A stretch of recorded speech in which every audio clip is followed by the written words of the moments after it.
culture of honor, ya.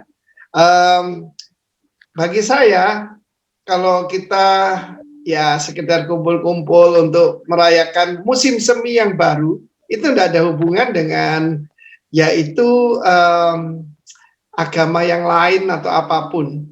Karena pada asalnya orang Tionghoa itu, ya, orang Chinese tidak menyembah patung.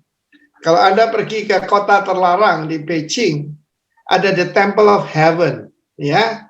The Temple of Heaven itu mereka menyembah satu pribadi, yaitu Heavenly Emperor, Sangti, Heavenly Emperor, raja yang ada di langit, ya.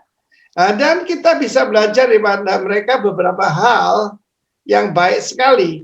Pertama-tama ada tingkatan tentang umur, ya. Jadi kakak tertua lebih paling dihormati dari yang lain. Hormat pada orang tua itu penting, ya. Biasanya kalau kumpul kan bisa tahu mereka tuh gini, ya. Saya berdiri aja. Jadi kalau memberi hormat kepada yang lebih muda, mereka begini.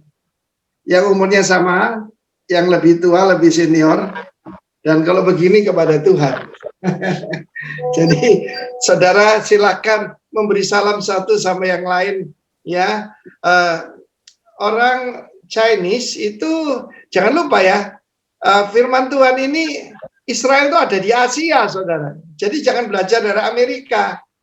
Amerika itu egalitarian, ya. Dia panggil bapaknya, hey Amir, hey Novid, gitu, ya. Itu tentu saja tidak sesuai dengan kingdom order.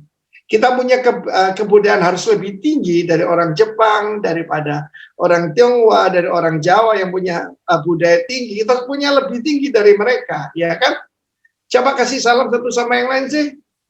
Saya beri salam kepada Pak Novid, meskipun dia lebih muda, Pak Sony, ya, Pak Amir, rambutnya putih tapi saya lebih tua, tetap saya menghormati begini. Pak Gito, haleluya, ya. Nah, firman Tuhan yang ada janji itu perintah kelima. Aneh ya?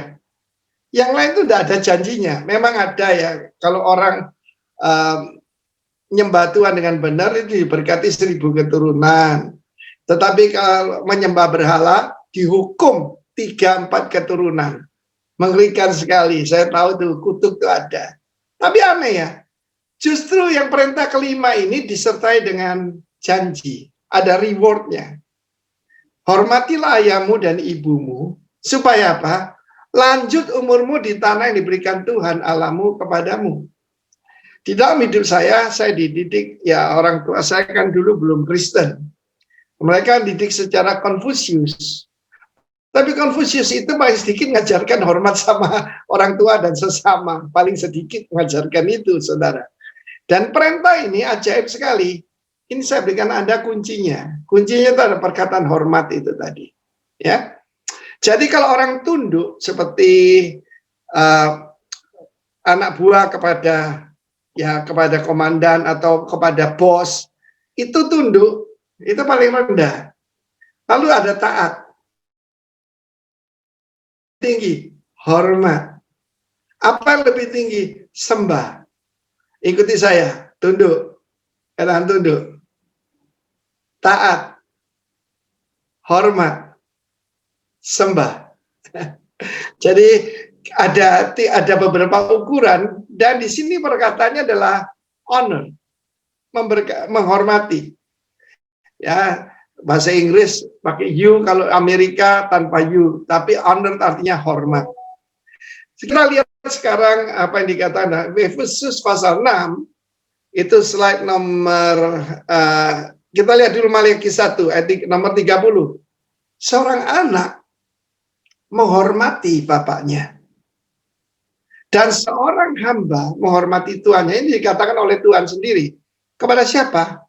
Para imam-imam Israel. Jika aku ini Bapa, di manakah hormat yang kepadaku itu? Jika aku ini Tuhan atau pemilik, Lord, Kyrios, ataupun Adonai, Adon, di manakah takut yang kepadaku itu? Reverence itu rasa hormat, segan, hormat. Firman Tuhan semesta alam pada kamu. Hai para imam yang menghina namaku, Tapi kamu berkata dengan cara bagaimana kau menghina namamu. Kalau kita lanjutkan dengan memberikan korban yang cacat.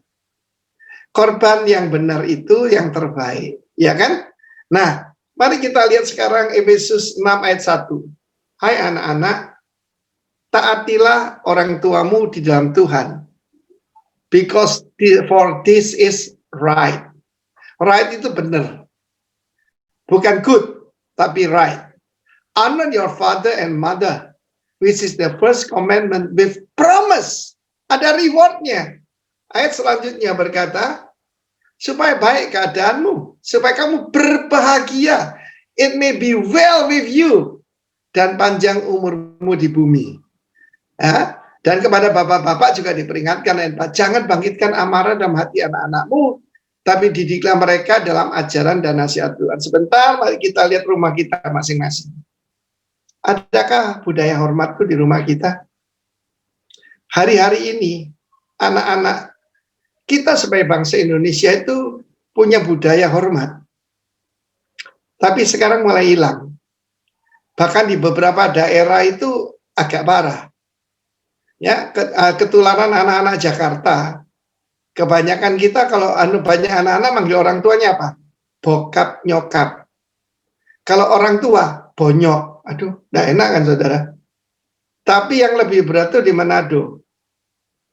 Karena saudaraku, katanya ketulan dari Gorontalo, naik ke atas ke Manado, manggil papanya CB. CB itu bukan Honda CB 100, CB itu setan besar. Mau dipanggil setan besar. Lalu ibunya dipanggil apa? Ajus. Ajudan setan. Tidak heran sekarang kalau saudara lihat di sana, itu dari kepercayaan lain dari saudara seberang itu makin lama makin berkuasa. Kenapa? Hilangnya budaya hormat. Kalau kita punya kunci, kenapa saya diperpanjang umur saya sama Tuhan? Bahkan dokter juga heran. Nggak bisa percaya, saya sembuh cuma dalam 3 hari. Saya sangat menghormati orang tua saya. Saya kalau lihat Pak Amir, saya memperhatikan bagaimana cara Pak Amir memperlakukan papanya. Itu yang saya lihat. Kalau dia memang ya dengan saya juga baik ya Pak Amir, tapi saya perhatikan. Selama kamu menghormati orang tuamu ini akan terjadi. Jadi sekarang bagaimana dengan yang lain?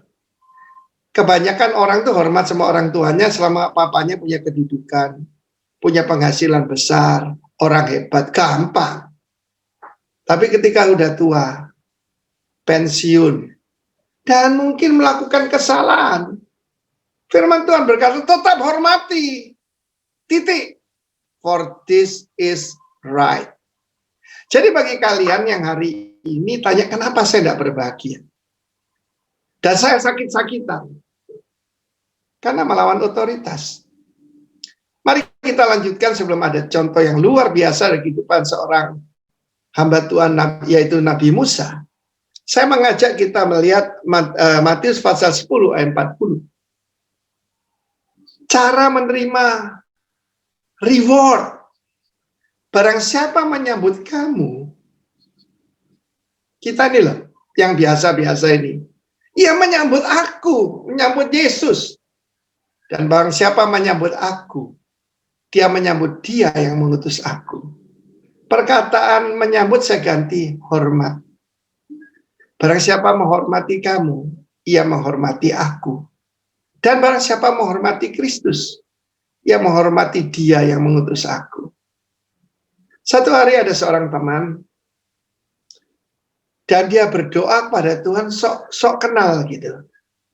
Ya, dia menyebut Tuhan itu ada yang terlalu agamawi. Perhatikan orang agamawi itu kalau doa gitu, engkau. Kan aneh kan? Kalau ada yang kalau doa begitu tuh perlu dipertanyakan. Ya, kita menghormati raja, menghadapi Tuhan. Tapi teman saya ini orang Surabaya, maaf ya, dia berkata kepada Tuhan itu kon itu kasar banget, saudara. Ya toh, kita ada tingkatan ya. Orang Ambon nyebut ale, kalau lebih dekat se gitu, ya. Tapi orang Surabaya, kalau terlalu akrab, harus kasar. Begitu dia selesai doa amin, saya datang sama dia. Kita sama-sama baru bertobat, tahun 80. Saya bilang, saudara jangan lakukan itu lagi ya. Itu sangat tidak pantas. Kamu urusan dengan Tuhan. Ya, coba selanjutnya. 41. Barang siapa menghormati, menyambut, menerima, menghargai seorang nabi sebagai, karena dia nabi, dia akan menerima apa? Saudara lihat itu. Prophet's reward, upah nabi. Dan barang siapa menyambut seorang benar sebagai orang benar, karena dia adalah orang benar yang menerima upah orang benar. Satu kita baru berbicara tentang Kristus, tapi juga kepada hamba-hambanya. Dalam hidup saya sangat dihormati, dan saya sangat berterima kasih buat itu, but I don't take it for granted. Sebab saya tahu kalau saya hidup sebagai orang benar, keturunan saya, anak-anak rohani saya akan diberkati. Saudara yang kasihan Tuhan, kita lanjutkan ayat selanjutnya, ya. Ayat 42. Dan barang siapa memberi air sejuk secangkir saja pun pada salah seorang yang kecil ini, karena dia adalah muridku, aku berkata padamu, sesungguhnya tidak kehilangan upahnya. Upah di sini reward ya. Reward itu biasa pada akhir ya. Saudara, kita semua mau reward kan? Dan firman Allah mengatakan tadi, barang siapa menghormati orang tuanya, menghormati otoritas, dia akan menerima apa? Dia akan terima hormat. Baru tadi saya selesaikan laporan SPT saya. Saya menghormati pemerintah. Orang bilang, Bapak ini pendeta kok bayar pajak? Saya bayar pajak dengan benar. Mulai saya pengusaha sampai sekarang. Oh kalau gitu Bapak tidak bisa kaya, ya terserah. Saya buktinya saya diberkati.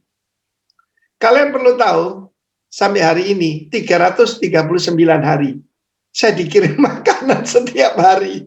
Ya, aduh makanan kesukaan saya jangan ngiler ya, sate kambing, soto yang saya suka dan macam-macam, saudara. Karena apa? Waktu saya terbaring di rumah sakit, saya tahu prinsip ini, saya periksa. Apa saya kurang ajar pada bapak jasmani, saya nggak ada, sekarang tinggal ibu. Ibu saya minggu depan usia 98 tahun. 2 tahun lagi 1 abad. Saya sangat mengasihi dan hormat pada dia. Ibu mertua saya 95. Lihat, umurku dilanjutkan oleh Tuhan. Lalu saya periksa hubungan saya dengan bapak rohani saya. Bapak rohani saya, Bapak Pendeta Alex, sudah bersama Tuhan Yesus. Tapi perkataannya saya hargai. Satu hari ini ngomong sendiri, saya harap tidak ada yang tersinggung ya. Satu hari saya punya Mercedes tahun 91, dan ini tahun 97, saudara ya. Bukan, 2001. Sudah mulai rusak-rusak, saudara. Kesahabat saya belinya juga bekas. Lalu pada saat itu ada seorang jemaat mau mengganti dengan BMW 3118 tahun 2001. Saya kan hormat sama Pak Alex, saya bilang, Pak Alex, aku diberkati mau belikan BMW. Beliau berkata, Vin, lu itu enggak ngerti, kamu itu enggak ngerti mesin, jangan, beli Mercedes saja. Kamu juga enggak nyetir karena kamu ada driver. Sudahlah, saudara, saya sangat hormat sama dia. Saya menolak dikasih mobil, tapi akhirnya dia buka cek, saya beli Mercedes second ya tahun 96. Bukan 2001 BMW baru. Sebab ini kan E-Class. Beliau sudah bersama Tuhan. Saya masih hormat. Hari ini mau beli mobil bagus. BMW X5. Murah-murah, bagus-bagus. Tapi saya masih ingat perkataan yang tahun 97 itu, saudara. Ya, saya hormat. Sehingga pada waktu saya, terutama dengan Bapak Surgawi ya, dari mana kita tahu menghormati Bapak Surgawi? Menghargai hamba-hambanya. Saudara, umurku lanjut. Saya percaya ya, kalau ibu saya 98 ya, saya diskon 10% ya bolehlah. Tetapi kunci ini saya berikan pada Anda. Mari kita lihat urutan penghormatan. Slide selanjutnya. Nomor satu tentu saja, kalau aku ini Tuhan, mana rasa seganmu kepadaku. Kedua, hamba-hambanya, prophet of God. Saudara kasihan Tuhan, kapan tuh ada orang yang sangat kurang ajar pada Pak Roni.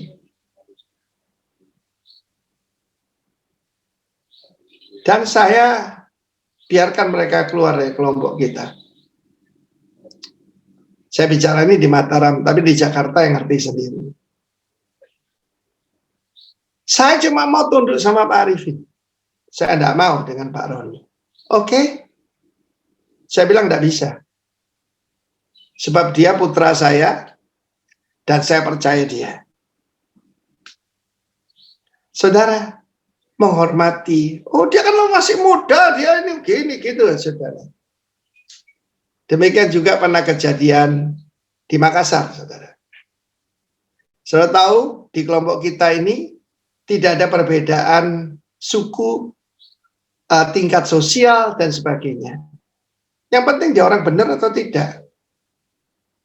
Pada waktu itu ada Pak Franky mengangkat Pak Luther Dias ya. Satu kelompok besar keluar. Saya biarkan. Kenapa? Nanti bikin masalah, saudara. Yang nomor 3, otoritas, government. Saya akan sampaikan, saudara, hari ini saya selesaikan laporan SPT saya.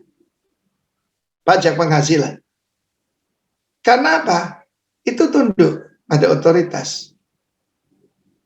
Saya melarang jemaat, anak belum cukup umur, dibikinkan SIM karena dia punya uang. Saya buktikan, yang suka melawan, itu istrinya prone to accident. Rawan kecelakaan, saudara. Sudah terbukti kok. Dan ini tadi yang diajarkan itu parents, orang tua. Kalau aku ini bapak, mana hormatmu kepada aku? Kalau aku ini Tuhan, kata Tuhan. Mana sih rasa seganmu tuh, takut akan aku itu mana? Nomor 4, orang benar. Tentu saja yang sempurna cuma Tuhan Yesus. Tetapi Tuhan berkata, yang paling kecil, the little ones. The little ones siapa? Karena dia adalah muridku. Saudara yang kasihan Tuhan, sekali lagi saya tanya, ini rahasia hidup berbahagia dan panjang umur. Orang keturunan Chinese kalau musim semi ini, selamat musim semi yang baru, ya, Jun itu musim semi, lalu mereka tambahi Tiamhock, Tiamxiu, banyak rezeki, panjang umur. Saya tidak pakai gongsi facai, sebab itu ya supaya lu kaya. Oh, bukan itu. Ini kuncinya. Honor. Hormat pada Tuhan, pada hamba-hambanya, pada otoritas. Sebentar saya bicara, bikin heart check. Periksa hati saudaraku. Kenapa kita tidak berbahagia? Sebab itu ada banyak ya ibu-ibu yang datang pada istri saya dan pada saya, why I'm not happy? Yang saya tanya pertama adalah hubungannya dengan orang tuanya. Begitu saya sebut papanya, meledak. Dia. Saya bilang, that's why. Pilihlah hari ini kehidupan atau kematian, kebahagiaan atau kehancuran. Pilih. Mari kita lihat contoh yang sangat baik pada seorang hamba Tuhan itu Nabi Musa. Yaitu kita lihat di dalam kitab Keluaran pasal 18. Kita tidak akan baca semua, saya akan ceritakan saja. Sudah percaya pada saya, di depan saya ada My Bible. Ya, saya akan cerita saja. Pada saat kemenangan bangsa Israel atas orang Amalek, dan baru saja mereka beberapa saat yang lalu mengalami kemenangan luar biasa, yaitu orang Mesir digulung oleh Tuhan dalam ditutup laut, lalu kemudian Tuhan menurunkan burung puyuh dan mana dari sorga, dengan Tuhan memelihara, menjadikan air yang pahit jadi lalu dibawa kepada Elim, ada oasis, penyediaan Tuhan luar biasa. Saya ulangi tadi kesaksian saya, sampai hari ini 339 hari. Hari ini dikirim lontong cap gome 2 porsi. Jadi saya makannya siang dan malam dengan ngajak teman-teman. Ojo ngiler ya. Saya lihat Pak Novit kok garuk-garuk gini, ngiler ya. Nanti Novit kalau saya ke Jakarta kita makan berempat aja ya. Nah saudara, Yitro adalah imam di Midian, mertua daripada Musa. Ya, coba ini panggilannya Reuel. Reuel itu bukan rewel ya. He's a friend of God. Dan Yitro artinya his abundance, lihat gambar itu, beautiful. Firman Allah berkata pada itu, Yitro berkata pada orang Israel, sampaikan pada pemimpinmu, pemimpin besarmu yang hebat itu, yang mimpin 3 juta orang. Ya, sampaikan mertuanya datang, ini istri dan anak-anaknya. Saudara, apa yang terjadi? Saudara yang kasih, firman Allah mengatakan Musa keluar menyambut mertuanya. Ya, ayat ke-7 coba tampilkan. Lalu keluarlah Musa, ya, menyongsong mertuanya itu. Musa tidak berkata, siapa? Orang tua bangka itu. Suruh dia ke sini. Dia bukan apa-apa. Dia cuma pengusaha kecil, punya kambing domba. Aku pernah kerja sama dia. Look at me. Aku pemimpin besar. Tidak. Musa menyongsong. Kalau orang Amerika mungkin gitu. Karena mereka punya pendapat bigness is greatness. No. Bigness is not necessary greatness. Mereka mengukur dari berapa banyak tingginya kedudukan, uang yang mereka punya. Tidak. Ayat 7 lihat. Dan kemudian apa? Dia sujud.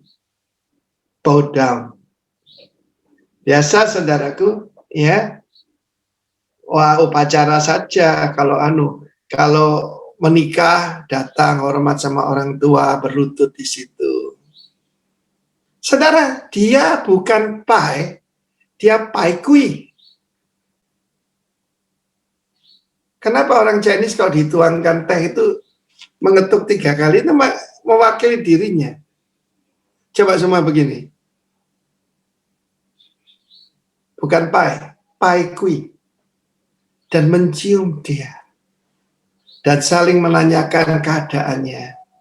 Dan beliau diangkat masuk ke dalam tendanya. Ayo periksa kehidupan kita. Why you are not happy? Saya cerita tadi banyak orang tanya sama saya, kenapa saya tidak bahagia? Satu kali ini kesaksian. Satu kali ada seorang ibu masih muda, kelihatan dia seorang yang berpendidikan, mengejar saya dan berkata, Pak Rifin, doakan saya. Saya waktu itu, maaf saya mesti pergi, tapi saya katakan, tunduklah pada suamimu. Beberapa tahun kemudian saya ketemu dengan dia, karena diundang persekutuan di rumahnya. Dan saya baru dengar kesaksiannya. Ibu ini sakit pendarahan, tidak bisa berhenti. Dia adalah seorang kontraktor mewarisi orang tuanya, suaminya pegawai bank. Ya maaf ya, berapa sih gaji pegawai bank, sekalipun manajer, dibanding pengusaha? Jadi dia mengabaikan semua perkataan suaminya. Dia kepala keluarga. Dia pendarahan, tidak bisa berhenti. Dia cerita bahwa dia lucu toh kalau pakai celana panjang warna gelap terus ya. Dia mau pakai yang bagus, yang senada begitu, tidak bisa. Karena pasti kelihatan pendarahannya tidak bisa berhenti. Ketika saya berkata tunduklah pada suami, dia datang, dia minta ampun pada suaminya, dan dia menundukkan diri kepada Tuhan. Saya bersaksi. Yang pertama, pendarahannya langsung berhenti. Yang kedua, suaminya diangkat oleh Tuhan. Lalu suaminya, waktu saya ke sana, suaminya itu jadi pertanian dan yang diberkati oleh Tuhan. Hormat itu mendatangkan reward yang luar biasa. Musa sujud pada mertuanya, mencium dia. Bukan cuma itu. Firman Allah mengatakan selanjutnya, besoknya mertuanya lihat, ayat 13. Ya, Yitro bersuka cita dan berkata, sekarang aku tahu tentang Yahweh itu. Dulu dia mungkin kenal Elohim, belum kenal Yahweh. Ya, secara pribadi. Musa duduk mengadili bangsa itu. Dari pagi sampai petang. Wah, mertuanya kaget. Saya bayangkan yang mau konseling sama Musa itu antri 10 km kira-kira. Loh, gitu banyak. Sebab 600.000 laki-laki Israel yang sanggup berperang. Dan kita harus tahu, selain bangsa Israel, banyak juga yang nunut, ikut-ikutan keluar dari Mesir. Yang disebut oleh Alkitab mixed multitude. Bangsa campuran, saudara. Ya, mungkin ada Mesir juga yang ikut dengan mereka. Saudara, apa yang terjadi? Tidak baik yang kamu lakukan ini, Moses. Apa yang kamu lakukan ini? Kamu main seorang diri. Betul-betul ya, nanti ya tidak baik lah. Mungkin juga Jitro takut Sipora, istri Musa, itu jadi janda terlalu cepat. Musa waktu itu ya usia 80 lebih ya. 80 waktu keluar dari tanah Mesir itu 80 tahun. Ya, ketemu dengan Tuhan kan usia 80. Usia sampai 40 dia dididik sebagai orang Mesir, sebagai putra dari putri Firaun, bahkan dia adalah jenderal yang mengalahkan kerajaan Ethiopia yang besar itu, dan juga project manager dari 2 kota besar, Ramses dan Thebes di Mesir. 40 tahun di padang belantara. Daerah utara dari Jazirah Arab itu masih termasuk Kush. Ya. Kita lihat di sini. Lalu mertuanya berkata begini. Ayat 19. Jadi sekarang dengarkan perkataanku. Kita menghargai orang itu dengarkan perkataannya. Kalau orang tua bicara kita dengarkan. Kita punya 2 telinga dan cuma 1 mulut. Oke? Dengarkan perkataanku, beri nasihat kepadamu, dan Allah akan menyertai engkau. Adapun engkau wakilah bangsa itu di hadapan Allah. Musa adalah nabi, tapi imam itu mewakili bangsa, mewakili keluarga, ya, di hadapan Tuhan. Jadi diajarkan, sebab Yitro kan imam di Midian. Kamu bukan cuma mewakili Tuhan kepada bangsa ini, tapi kamu mewakili bangsa ini kepada Tuhan. Ketika saya berusia 70 tahun sekarang, pelayanan utama saya bukan khotbah, tapi mengangkat tangan di hadapan Tuhan. And I see result. Saya melihat hasil-hasil yang luar biasa, yang tidak bisa saya kerjakan cuma dengan konseling biasa. Dan kau hadapkan perkara mereka kepada Allah. Kemudian haruslah engkau mengajar pada mereka ketetapan dan keputusan, dan memberitahu kepada mereka jalan yang harus jalani dan pekerjaan yang harus dilakukan. Saudara yang kasihan Tuhan, ada yang berkata Kejadian 18 ini sesudah Sinai. Berarti semua yang diajarkan Tuhan di atas gunung itu. Ya. Ayat selanjutnya berkata, ini nasihat daripada Yitro. Ayat 21, di samping itu kau carilah dari seluruh bangsa ini orang-orang yang cakap, takut akan Allah, orang yang dapat dipercaya, dan benci pada pengajaran suap. Tempatkanlah mereka di antara bangsa menjadi pemimpin 1.000 orang, pemimpin 100 orang, pemimpin 50 orang, dan pemimpin 10 orang. Saya percepat saja reaksi daripada Musa ayat 24. Mari kita baca sama-sama. 1, 2, 3. Musa mendengarkan perkataan mertuanya itu dan dilakukannya segala yang dikatakannya. Dari seluruh orang Israel, Musa memilih orang cakap dan mengangkat mereka jadi kepala atas bangsa itu. Jadi pemimpin 1.000 orang, pemimpin 100, pemimpin 50, pemimpin 10 orang. Saya meniru cara ini. Saya delegasikan kepemimpinan kepada orang-orang yang cakap takut akan Tuhan. Pemimpin 10 itu GKM, sekarang GKK, Gembala Komunitas Kerajaan. Yang 150 dan 100 itu sektor, gembala sektor. Pemimpin 1.000, gembala wilayah. Ya, kalau terlalu besar bisa sub wilayah. Tapi saya delegasikan. Karena itu umurku panjang. Karena itu saya selalu bersuka cita. Ya, karena masalah yang penting adalah memilih orang yang dapat dipercaya. Sekarang saya mau tunjukkan apa akibatnya kalau tidak menghormati the man of God. Kita lihat di dalam kitab Bilangan pasal 12. Bilangan pasal 12 ini menceritakan tentang awal mulanya pemberontakan di Israel yang dipimpin oleh Musa waktu itu. Judulnya pemberontakan Miriam dan Harun.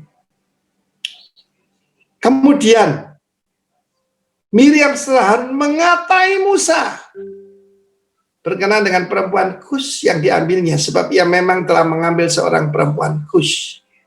Kata mereka, semoga Tuhan berfirman dengan perantara Musa saja, bukan dengan perkataan kita juga ia berfirman. Dan kedengaranlah hal itu kepada Tuhan. Saudara, adapun Musa adalah orang yang paling lembut hatinya. Cuma ini dikasih kurung karena kan Musa yang nulis. Atau ditambah oleh juru tulisnya. Saudara dengar ini. Miriam adalah kakak wanita daripada Musa dan usianya 10 tahun lebih tua. Jadi waktu itu usianya 90, kalau Musa 80. Usia daripada Harun adalah 3 tahun lebih besar, lebih tua. 83 tahun. Tuhan tuh kadang-kadang milih yang paling muda. Yusuf misalnya. David. Dan in this case, Moses. Siapa yang mereka serang? Ibu gembala. Istri pada Musa. Jangan salah ya. Kus itu bukan Ethiopia yang ada di Afrika. Tapi kalau kita lihat peta zaman dulu, Kus itu sampai Midian. Istri Bar Musa adalah orang Midian. Midian itu keturunan Abraham dari istri ketiga itu Keturah. Ya, sebetulnya kalau Hagar kan bukan istri ya, tapi ya boleh dikatakan maaf ini gundiknya Abraham. Tetapi saya lihat di sini, ini rasialis ini, ya. Berkenaan dengan perempuan Kus. Nggak disebut apa dia cerewet atau dia boros. Tapi karena Sarah. Karena rasnya. Jahat itu di hadapan Tuhan. Karena itu dalam kelompok kita ini tidak ada suku mana paling utama, suku mana lebih hebat. Tidak ada, saudara. Kita ini classless society. Lebih kaya, lebih sederhana, tidak ada. Kita semua anak emasnya Tuhan. Yang percaya katakan amin. Amin. Tapi akibatnya apa ini? Cuma ngerasani loh. Ada orang tanya pada saya, Pak, perbuatan apa atau sport apa, hobi apa yang paling berbahaya di dunia? Saya bilang ngerasani hamba Tuhan. Miriam dihukum oleh Tuhan. Kusta. Kalau COVID kan tidak seperti kusta. Tapi ada sedikit stigma lah. Bahkan ketika saya keluar rumah sakit, istri saya tidak berani mendekat pada saya. Tetapi saudara, Tuhan berkata, kalau seorang anak dihukum orang tuanya, diludahi oleh orang tuanya, Miriam ada dikeluarkan dari perkemahan. Dikeluarkan perkemahan itu tidak diakui sebagai anak. Musa mintakan ampun untuk saudara-saudaranya. Kamu tidak takut ya ngatain hambaku Musa? Kalau orang lain aku berbicara dengan perantara, tapi kepada Musa, muka dengan muka. Belakangan ini saya pesan pada semua hamba Tuhan, aneh sekali yang suka diberitakan apa? Kejatuhan hamba Tuhan. Kayak kita sempurna aja. Saya perintahkan pada Anda, bukan anjurkan. Terakhir belakangan ini tentang Raffi Sakarias. Sebaiknya kita takut. Kalau kita tidak berjaga-jaga, kita juga bisa ngalami. Karena itu saudaraku, saya meniru Sem dan Yafet yang menutupi kemaluan orang tua kita yang telanjang. Sebab Ham dan keturunannya Kanaan. Mana ada keturunan Kanaan sekarang? Tidak ada. Kalaupun ada, ya Kanaan nggak ada, tapi keturunan Ham. Ham itu artinya hot, anak kedua. Itu jadi budak, saudara. Hanya karena Kristus, budak dimerdekakan. Hari ini, sekali lagi saya tanya untuk keempat kalinya. Apakah kamu diberkati? Apakah kamu sehat? Umurmu lanjut? This is the key.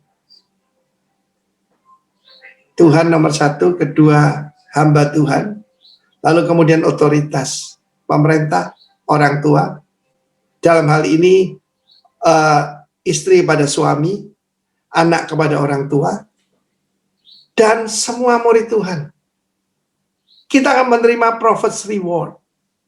Kita akan menerima yaitu reward upah ataupun pahala orang benar.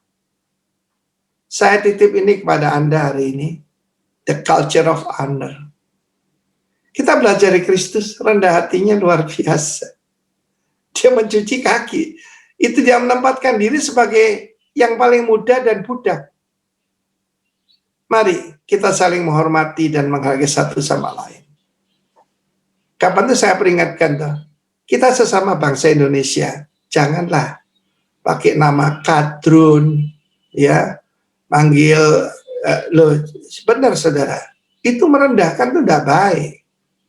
Kalau kita dipanggil cepong, kita marah, ya toh, jangan saudara. Selalu tahu bagaimana dua suku besar di Rwanda, suku Tutsi dan suku Hutu, itu baku bunuh.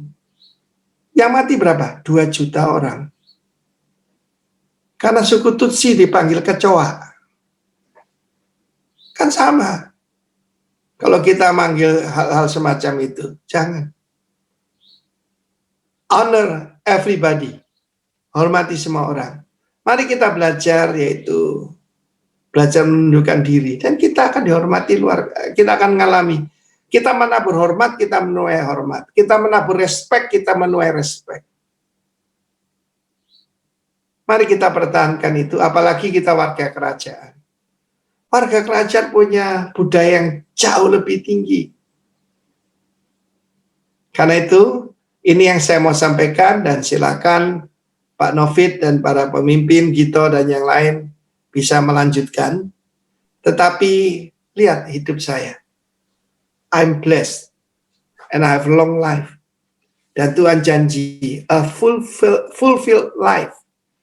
Mazmur 91 akan terjadi. Nah ini artinya kenapa pakai nama Timotius? Time itu menghormati, menghargai.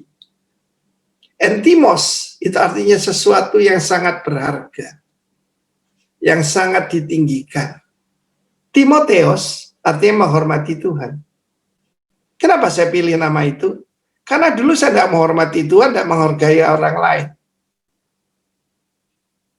Saya bertobat untuk itu. Dan waktu saya ada di rumah sakit, saya sebut itu retreat 8 hari, yang saya periksa, apa dosa saya? Saya pernah, yaitu mengeluarkan kata-kata yang merendahkan yang orang-orang ya yang saya anggap hamba Tuhan yang super sombong. Ya, tapi dia itu hamba Tuhan, men. Saya bertobat, saya minta ampun. Jadi sempat ya saya buat guyon gitu lah. Tuhan tidak berkenan.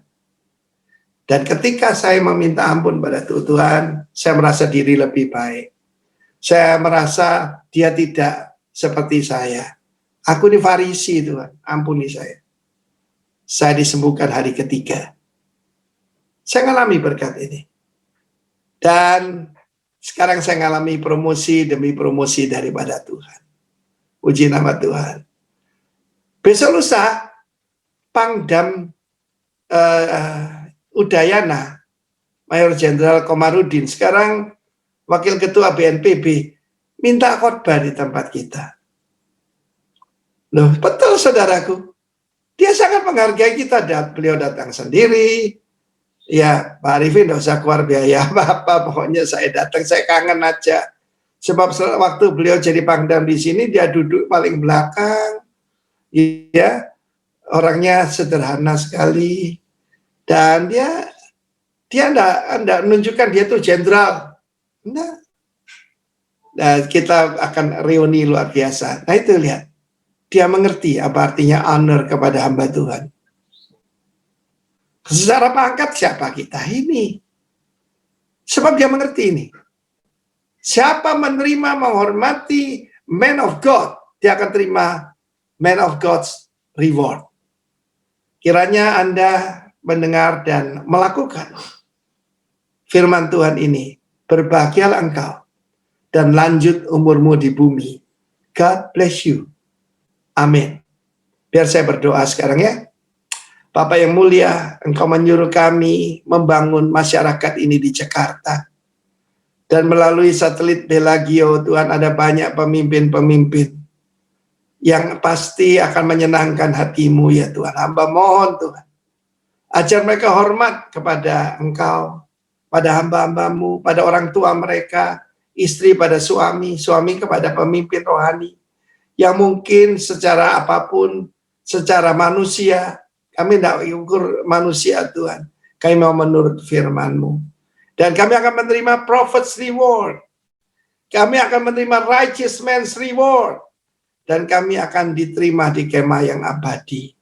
Hamba mintakan kasih karunia dan rahmat dan damai sejahtera Tuhan Yesus atas semua pemimpin ini di dalam nama dari Tuhan Yesus. Amin. Amin.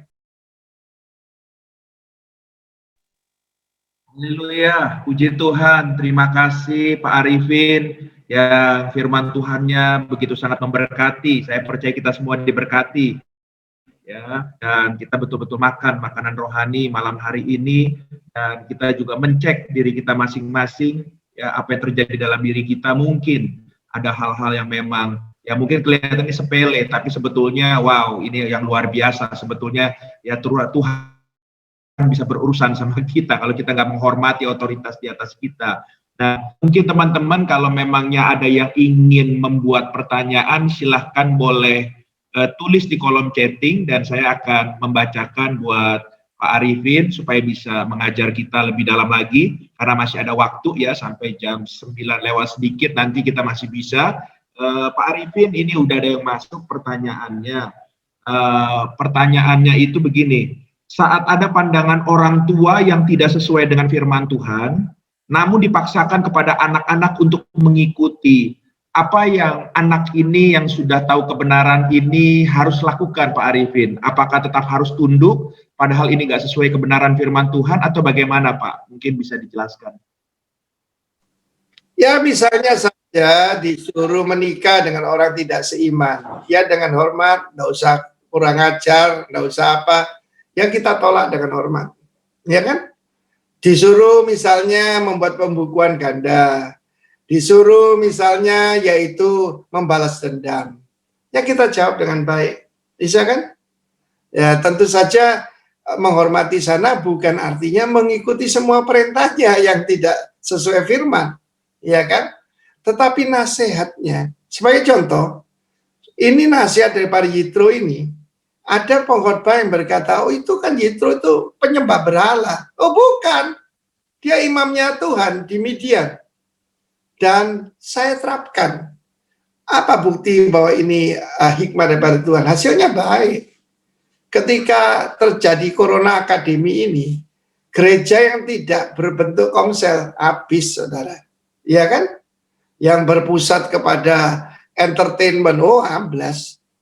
Karena itu ya jawabannya sederhana ya. Jadi misalnya yaitu, saya kasih contoh paling ekstrim, disuruh menikah dengan orang yang tidak seiman karena dia orang kaya, ya ditolak saja. Ya, tapi tidak usah baku bunuh kan.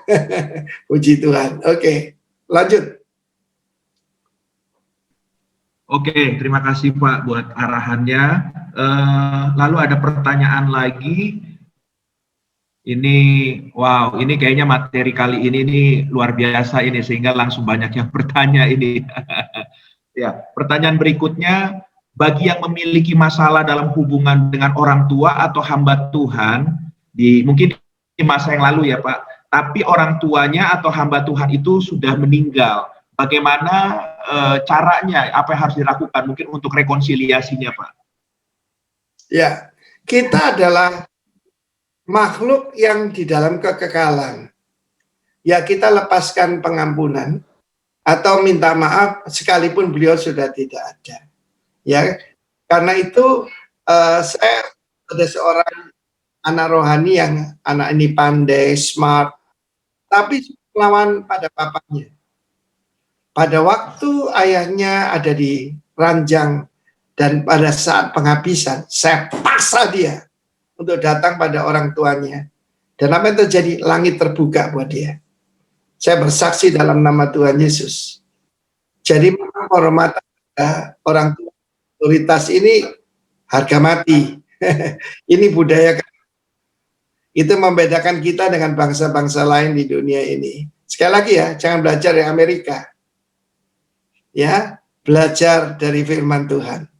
Sebab di Amerika kan egalitarian. Semua orang derajatnya sama, kakek, bapak, kakak, adik. No. Kita lihat Yusuf. Yusuf itu mengatur dari kakak paling tua, ya, Tage, Ruben, Simeon, Lewi, Yehuda, baru Isakar dan yang lain. Terakhir di ujung Benyamin. Jadi dalam hal ini budaya Arab mirip budaya Asia ya, menghormati senior.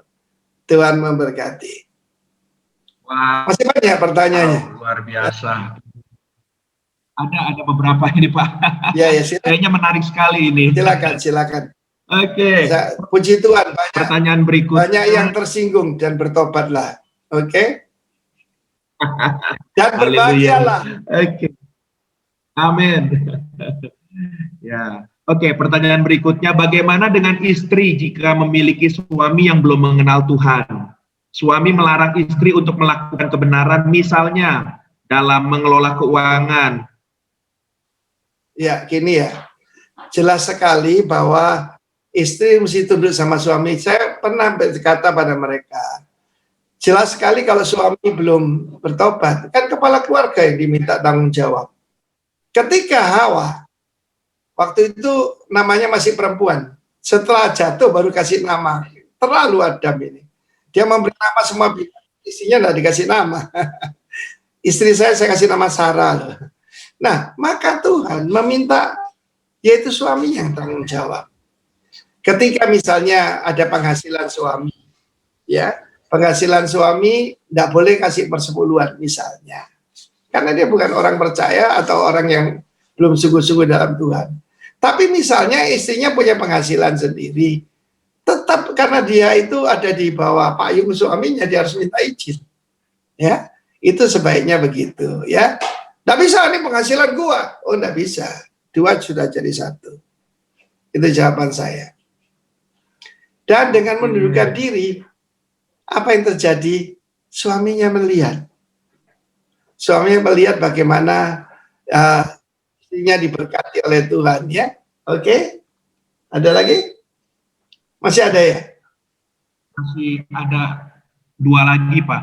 ini. Silakan, saya senang bisa ketemu nih. Oke, pertanyaannya mohon izin Pak, tadi Bapak singgung terkait menyebut Tuhan dengan dalam doa dengan kata engkau. Selama ini saya sering berdoa dengan menyebut kata engkau, karena sesuai dengan doa yang diajarkan Tuhan Yesus terdapat juga kata engkau. Untuk itu mohon arahannya Pak. Dengar, ya, engkau itu betul.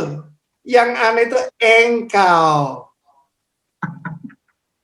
Novi tuh engkau. Itu aneh kan? Ya yang wajar gitu loh. Engkau itu kan wajar. Tapi engkau kan tidak wajar. Itu maksudnya. Ya. Tapi kita tahu bagaimana ya, hormatlah sama orang tua ya, apalagi sama Tuhan. Ngerti maksudnya toh? Oke? Engkau oke, engkau aneh. Bukan saya larang, cuma aneh aja. Oke, terima kasih Pak. Ya, yang penting kita berdoa menyebutnya itu dengan hormat, dengan sikap hormat, karena Tuhan lihat sikap. Oke, puji Tuhan. Ya, pertanyaannya berikutnya kayaknya ini orang sembahyang nih. Jadi pertanyaannya, bagaimana menghadapi orang tua kita yang lain kepercayaan, tapi memaksakan untuk kita makan yang sesudah dipersembahkan di meja sembahyang? Ya, gini, Rasul Paulus berkata bahwa berhala itu tidak ada apa-apanya, ya kan? Tidak ada apa-apanya. Tapi kalau kamu sebagai orang percaya, orang Kristen, lalu makan yang dipersembahkan pada berhala, jadi batu sandungan. Kita tahu Tuhan berkata, apa yang kamu makan keluar di jamban. Tapi yang keluar dari mulut, itu yang menajiskan engkau. Saya sering kasih contoh itu, pendeta Edi Leo itu. Dia keturunan Chinese dari Medan kan ya. Dan mulai kecil, di sekolah minggu, dia punya piring sendiri. Dia punya piring sendiri, pokoknya dimarahi terserah, dia tidak mau makan dari bersama berhala. Lihat bagaimana Tuhan pakai dia, luar biasa. Tuhan memakai dia buat perkara besar, ya kan? Saya kasih contoh bagus Pak Roni. Kalian tahu kan, ketika menghadap calon mertua, dia akan diusir, diancam, ya, pokoknya tidak boleh gitu. Tapi akhir hidup mertuanya, dia yang take care sampai dipanggil Tuhan. Itu contoh baik kan? Karena itu ya Tuhan pakai dia lah, diberkati ya. Hormat pada saya sebagai orang tua rohani juga hormat. Ya, jadi contoh buat kalian semua lah ya. Oke, Mr. Novid dan semua saudara Gito, Amir, Sony, Tuhan berkati ya. Oke, saya live. Tuhan berkati kalian. Terima kasih, puji Tuhan. Mungkin bisa banyak Pak. Halo, foto dulu sebentar. Terima kasih Pak Rifin. Ya, foto dulu. Terima kasih. Terima kasih Bu Vi. Ya. Terima kasih Pak Rifin. Tuhan berkati. Pak Rifin, Bu Vivi, luar biasa. Hai Gito. Hai. Ini ada juga. Tuhan berkati ya kalian ya. Amin. Ya, Pak, Tuhan berkati. Ya, shalom, shalom, shalom.